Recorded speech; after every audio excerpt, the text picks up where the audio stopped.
Session में the Hindu editorial का vocabulary cover करते हैं। तो अगर आप किसी भी कम्पिटिटिव एग्जाम का प्रिपरेशन कर रहे हैं तो वीडियो लास्ट तक जरूर देखिएगा। चलिए वीडियो शुरू करते हैं। जल्दी से वीडियो को लाइक कर दीजिए और चैनल पर नए हैं तो जल्दी से चैनल को सब्सक्राइब कर लीजिए। साथ में पेन पेपर भी रखिएगा और जो भी वर्ड कवर कराया जाएगा उसे नोट डाउन करते रहिएगा। तो चलिए देखते हैं वर्ड्स। पहला वर्ड आपके सामने है, वर्ड है पर्सपेक्टिव। पर्सपेक्टिव की बात करें तो ये नाउन की तरह काम कर रहा है। तो वर्ड के साथ साथ हम लोग ये भी देखेंगे कि ये कौन सा पार्ट्स ऑफ स्पीच है, क्योंकि बहुत सारे एग्जाम हैं लाइक सीडीएस हो गया, एनडीए हो गया, इन सब एग्जाम में डायरेक्टली आपसे पार्ट्स ऑफ स्पीच से क्वेश्चन पूछ लिया जाता है। तो चलिए इसके मीनिंग की बात करते हैं। अगर इसके मीनिंग की बात करें तो इसका मीनिंग होगा the art of representing 3 dimensional objects on 2 dimensional surface so as to give the right impression of their height, width, depth and position in relation to each other. तो पर्सपेक्टिव मतलब होता है कि देखिए अगर कोई 3 डायमेंशनल ऑब्जेक्ट है तो उसको हम लोग तो किसी पेपर पे सही से नहीं दर्शा सकते 3D में। तो जब हम उसको 2D में उसको रिप्रेजेंट करते हैं यानी कि दर्शाते हैं, ठीक है, रिप्रेजेंट मतलब होता है दर्शाना, ताकि जो उसका इम्प्रेशन हो वो सही से बैठ सके, चाहे उसकी हाइट की बात हो, चौड़ाई की, गहराई की, या कोई भी पोजीशन हो, तो उसको बोलते हैं पर्सपेक्टिव, जिसका हिंदी मीनिंग परिप्रेक्ष्य हो जाएगा। ठीक है, परिप्रेक्ष्य।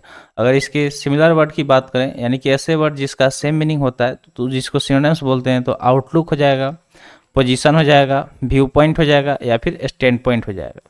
तो यहाँ पे पोजीशन में आप देख पा रहे होंगे लास्ट में ION आया है। तो जब भी वर्ड के लास्ट में आपको ION दिखे वर्ड नाउन की तरह काम करेगा। ये चीज़ आपको नोट डाउन कर लेना है। ठीक है, ये ION क्या है, नाउन सफिक्स है। अब देखते हैं इसके एंटोनिम्स। तो एंटोनिम्स की बात करें तो इग्नोरेंस, नाइविट, क्लूलेसनेस या फिर इनकॉम्प्रिहेंशन, ये सारे क्या हो जाएंगे, अपोजिट वर्ड्स हो जाएंगे। यानी कि जो चीज़ मतलब समझ में नहीं आता है तो लोग उसे क्या कर देते हैं, इग्नोर कर देते हैं। यानी कि जो इग्नोरेंस हो, नाइविटी, क्लूलेसनेस यानी कि जिसमें कोई क्लू नहीं हो। देखिए NESS की बात करें तो ये भी नाउन सफिक्स होता है। ठीक है, कॉम्प्रहेंशन में फिर से ION आया है तो ये नाउन है। इनकॉम्प्रहेंशन मतलब जो असमझ हो, जो समझने लायक नहीं हो किसी को, उसको बोलते हैं इनकॉम्प्रहेंशन। तो आई होप आपको वर्ड समझ में आ गया होगा। जैसे यहाँ पे देख सकते हैं कि यहाँ पे 3D चीज़ दिखाया गया। तो अगर एक तरफ से देखा जाए तो एक को 7 दिख रहा है और एक तरफ से एक दिख रहा है तो उसे 5 दिख रहा है।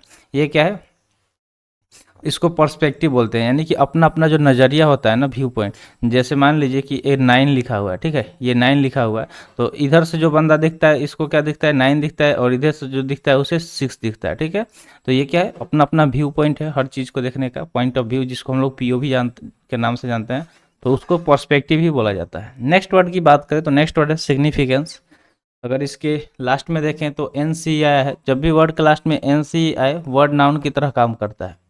इसके मीनिंग की बात करें तो इसका मीनिंग होता है इनसफिशिएंटली ग्रेट और important way as to be worthy of attention. मतलब कोई चीज़ जो काफ़ी इम्पोर्टेंट हो ताकि लोग उसको अटेंशन दे सके, यानी कि जो अटेंशन के लायक हो, उसको बोलते हैं सिग्निफिकेंस, जिसका हिंदी मीनिंग काफ़ी हो जाएगा या फिर महत्वपूर्ण हो सकता है। ठीक है, अगर इसके सिनोनिम्स की हम बात करें तो नोटेबली, जिसे लोग नोट कर सके, रिमार्केबली, इम्पोर्टेंटली या फिर सीरियसली, ये सारे सिमिलर वर्ड हो जाएंगे।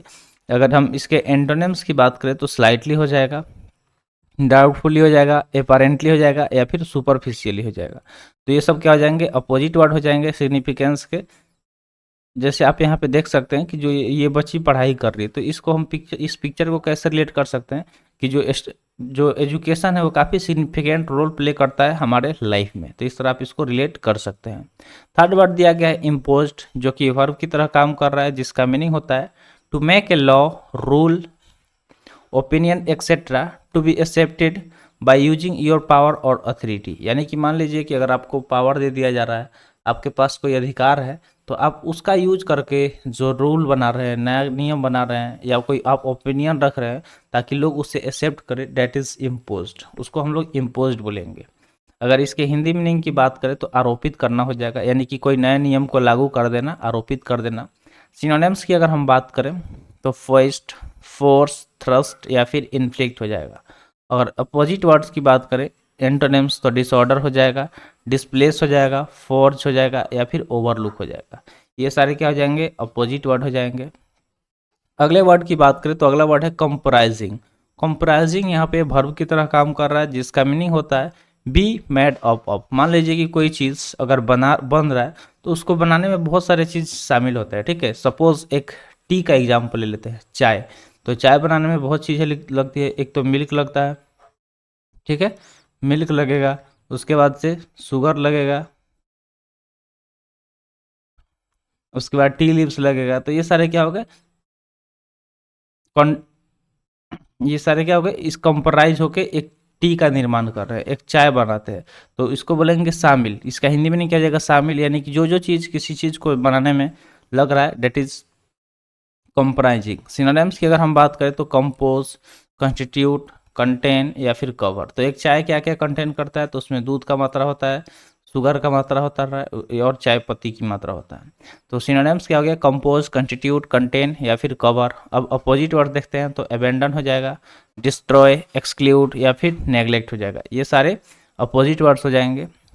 नेक्स्ट वर्ड की तरफ चलते हैं। नेक्स्ट वर्ड है वर्डिक्ट, जो कि नाउन की तरह काम कर रहा है, जिसका मीनिंग होता है a decision on an issue of fact in civil or criminal case or in inquest और इन एन इंक्वेस्ट। तो देखिए, अगर मान लीजिए कि कोई एक केस चल रहा है, चाहे सिविल या क्रिमिनल केस हो, तो उस पर जो डिसीजन पास किया जाता है उसको बोला जाता है वर्डिक्ट। तो वर्डिक्ट मतलब होता है निर्णय लेना। जैसे मान लीजिए कि कोई केस चल रहा है किसी के ऊपर, तो जब उस केस सुनवाई होता है कोर्ट में, उसके बाद जो उसका कोर्ट का जज होता है वो लास्ट में एक फैसला सुनाता है, एक अपना डिसीजन देता है कि किसको किस तरह का सज़ा मिलेगा और किसी सज़ा से मुक्त रखा जाएगा।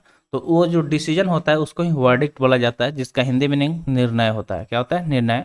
अगर सिनोनिम्स की बात करें तो जजमेंट, एडजुडिकेशन, डिसीजन या फिर फाइंडिंग हो जाएगा।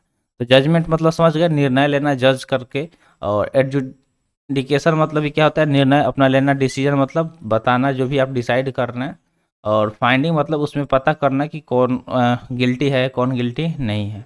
अगर एंटोनिम्स की बात करें तो एक्यूजेशन हो जाएगा, एलिगेशन, अरेंजमेंट या फिर एट्रीब्यूशन। तो मान लीजिए, देखिए इसका जस्ट अपोजिट क्या हो गया, एक्यूजेशन मतलब आरोप लगाना। जजमेंट सुना दिया गया, उसका उल्टा क्या होगा कि फिर से आरोप लगा देना। एलिगेशन यानी कि आरोपित करना किसी को, मतलब कि आरोप लगा देना कि ये बंदा क्या है, गलत है, इसने कुछ गलत किया, इलीगल। अरेंजमेंट, एट्रीब्यूशन, ये सारे क्या है, अपोजिट वर्ड है वर्डिक्ट के। जैसे आप यहाँ पे देख सकते हैं कि अगर कोई गिल्टी पाया जाता है, उससे वर्डिक्ट सुना के गिल्टी बता दिया जाता है जज द्वारा। चलिए होमवर्क का बात कर लेते हैं। तो होमवर्क में हम आपको यही बोलते हैं कि जो भी वर्ड यहाँ पे कवर कराया जा रहा है, उससे आप बैठ के आराम से कोशिश कीजिए कि सेंटेंस बन पा रहा है या नहीं। सेंटेंस बनाइए जितना भी बन पा रहा है, जितना भी आप यहाँ पे वर्ड दिया गया है उसमें से 2-4 तो बन ही जाएगा, कैसे भी थोड़ा सा अगर आप थोड़ा सा जोर डालेंगे अपने दिमाग पे। तो देखिए ये काम आपको करना है, इससे वर्ड जो है वो आपको 100% ईजिली याद हो जाएगा। तो चलिए बढ़ते हैं नेक्स्ट स्लाइड की तरफ। नेक्स्ट स्लाइड में दिया गया है मैंडेटरी। मैंडेटरी यहाँ पे एडजेक्टिव की तरह काम कर रहा है। इसका मीनिंग होता है कंपल्सरी, मतलब कोई चीज़ जो कंपल्सरी हो उसको मैंडेटरी ही बोले जाते हैं। जैसे इसकी हिंदी मीनिंग की बात करें तो जो चीज़ अनिवार्य हो, ठीक है, क्या हो, अनिवार्य हो। जैसे स्कूल में आप पढ़ने जा रहे हैं तो स्कूल में यूनिफॉर्म, स्कूल यूनिफॉर्म पहन के जाना क्या है, कंपल्सरी है, मैंडेटरी है। सिनोनिम्स की अगर हम बात करें तो ऑब्लिगेटरी हो जाएगा, कंपल्सरी हो जाएगा, बाइंडिंग हो जाएगा या फिर रिक्वायर्ड हो जाएगा। अगर एंटोनिम्स की हम बात करें तो ऑप्शनल, मतलब जो चीज़ ऑप्शनल हो, मन करे तो जाए, मन करे तो नहीं जाए। इन इसेंशियल, नॉन इसेंशियल या फिर वॉलेंट्री, ये सारे क्या हो जाएंगे, अपोजिट वर्ड हो जाएंगे। तो जो चीज़ मैंडेटरी होता है उसे करना होता है, और जो ऑप्शनल होता है, जैसे मान लीजिए कि हम लोग बहुत बार फॉर्म फिल करते हैं तो उसमें बहुत सारी चीज़ें क्या होता है, मैंडेटरी होता है। जैसे इस तरह का बॉक्स दिया होगा, इसमें आपको नाम, पता, ये सब भरना होता है। तो जहाँ पे स्टार लगा होता है ना रेड कलर का, समझ जाइए कि वो क्या है, मैंडेटरी है। अगर आप वो फिल नहीं करेंगे तो आपका फॉर्म आगे कंटिन्यू नहीं होता है। और वही जहाँ चीज़ लिखा होता है ऑप्शनल, तो ऑप्शनल क्या होता है कि उसमें कोई भी स्टार वगैरह इस तरह का नहीं रहता है। अगर आप उसको मन करे तो भरे, नहीं मन करे मत भरे, उससे कोई दिक्कत नहीं। वो मतलब एक एक्स्ट्रा, आपका एक्स्ट्रा इन्फॉर्मेशन लेने के लिए बॉक्स दिया जाता है। तो मैंडेटरी मतलब समझ गए कि जो चीज़ क्या हो, अनिवार्य हो, उसको करना जरूरी है, कंपल्सरी। अब देखते हैं नेक्स्ट वर्ड। नेक्स्ट वर्ड है पॉइंटिंग। पॉइंटिंग यहाँ पे वर्ब की तरह काम कर रहा है, जिसका मीनिंग होता है हैविंग ए शार्प और टेपर टिप और एंड। मतलब कोई चीज़ जिसका इंड, जो उसका इंड होता है ना, जैसे पेन हो गया, ठीक है, पेन। तो पेन का जो इंड होता है वो क्या है, जैसे मान लीजिए कि ये एक पेन हो गया, तो यहाँ पे जो इसका इंड होता है वो क्या होता है, काफ़ी शार्प होता है, यानी कि नुकीला होता है, उसको पॉइंटिंग बोलेंगे। तो हिंदी मीनिंग नुकीला हो जाएगा। अगर इसके सिनोनिम्स की हम बात करें तो बार्ब्ड, शार्प, एक्यूमिनेट या फिर कॉर्नर हो जाएगा। अब अपोजिट वर्ड्स देख लेते हैं, तो क्या हो जाएगा, ब्लंट हो जाएगा या फिर डल हो जाएगा। जैसे मान लीजिए कि इस तरह उंगली का इशारा कर रहा है, तो ये क्या कर रहा है, यहाँ पे ये जो है शार्प है, ठीक है, ये आपकी तरफ पॉइंट कर रहा है, ठीक है, यानी कि नुकीला है। पॉइंटिंग मतलब एक और चीज़ होता है कि मतलब किसी चीज़ की तरफ पॉइंटिंग करना यानी कि इशारा करना भी होता है, तो ये भी आप समझ जाइएगा, ठीक है। अगला वर्ड दिया गया रिफ्यूज, जो कि वर्ब की तरह काम कर रहा है, जिसका मीनिंग होता है इंडिकेट और show that one is not willing to do something, यानी कि इंडिकेट करना, इशारा करना या दिखा देना, मतलब बता देना कि हम कुछ करना नहीं चाहते हैं। मान लीजिए कि आपको कोई काम बोला गया करने के लिए, जैसे मार्केट जाके सब्जी लाना है, पापा बोले या मम्मी बोले, तो आप थोड़ा सा वो बहाना बनाने लगे, ऐसा शो करने लगे कि मेरा इच्छा नहीं है जाने का, डेट इज़ रिफ्यूज। तो रिफ्यूज मतलब होता है अस्वीकृत, इनकार करना, मना कर देना। अगर सिनोनिम्स की हम बात करें तो डिक्लाइन, रिजेक्ट, रेपुडिएट या फिर स्पॉन, ये सारे सिमिलर वर्ड हो जाएंगे। एंटोनिम्स की बात करें तो एक्सेप्ट मतलब स्वीकार करना, टेक मतलब लेना, अलाउ मतलब अनुमति देना, परमिट मतलब भी क्या होता है, अनुमति देना। तो ये सारे क्या हो जाएंगे, अपोजिट वर्ड हो जाएंगे। जैसे यहाँ पे पिक्चर देख के ही आप समझ जा रहे हैं कि ये भाई सब क्या इंडिकेट कर रहे हैं कि नहीं मुझे तो नहीं जाना, ठीक है, मेरे से तो नहीं होगा। तो ये क्या हो गया, रिफ्यूज कर रहे हैं यानी कि मना कर रहे हैं। अगला वर्ड है कंटेंशन। कंटेंशन की बात करें तो नाउन की तरह काम कर रहा है, क्योंकि लास्ट में ION आया है। इसके मीनिंग की बात करें तो इसका मीनिंग होता है हीटेड डिसएग्रीमेंट, मतलब जो बोल सकते हैं विवाद होगा किसी, मतलब जो काफ़ी गर्मा गर्मी नहीं हो जाता है लोगों में, बहस हो जाता है, उसको कंटेंशन बोलते हैं। तो विवाद इसका हिंदी मीनिंग हो जाएगा। सिनोनिम्स की बात करें तो डिस्प्यूट, डिस्प्यूटेशन, वेरिएंस या फिर हॉस्टिलिटी हो जाएगा, ठीक है। डिस्प्यूट, डिस्प्यूटेशन, वेरिएंस या फिर हॉस्टिलिटी। अगर हम इसके एंटोनिम्स की बात करें तो एग्रीमेंट, एकॉर्ड, हार्मनी या फिर पीस हो जाएगा। एग्रीमेंट मतलब होता है सहमति होना किसी चीज़ पे, अगर कोई एक टॉपिक है उस पर दो लोग सहमत हो जा रहे हैं तो कभी विवाद होगा ही नहीं। हार्मनी मतलब शांति, पीस मतलब भी शांति, ये सारे अपोजिट वर्ड हो जाए। जैसे आप यहाँ पे पिक्चर में देख सकते हैं कि दो लोगों के बीच में क्या हो रहा है, टेंशन, यानी कि विवाद हो रहा है। तो कंटेंशन को टेंशन से रिलेट करके याद रख सकते हैं। टेंशन मतलब होता है आपस में जो विवाद होना, झगड़ा होना। तो आई होप आपको वर्ड क्लियर हो गया होगा। बढ़ते हैं नेक्स्ट वर्ड की तरफ। नेक्स्ट वर्ड है एसोसिएशन, लास्ट में ION इसलिए नाउन की तरह काम कर रहा है। इसका मीनिंग होता है कनेक्टेड विथ समथिंग एल्स, मतलब कोई चीज़ जो जुड़ा हुआ हो किसी चीज़ से, डेट इज एसोसिएशन, यानी कि संबंधित, कोई चीज़ जो संबंधित हो, जुड़ा हुआ हो। अगर सिनोनिम्स की बात करें तो आइडेंटिकल, एक जैसा हो, लाइक मतलब एक जैसा, सिमिलर हो, एलाइड हो, जुड़ा हुआ।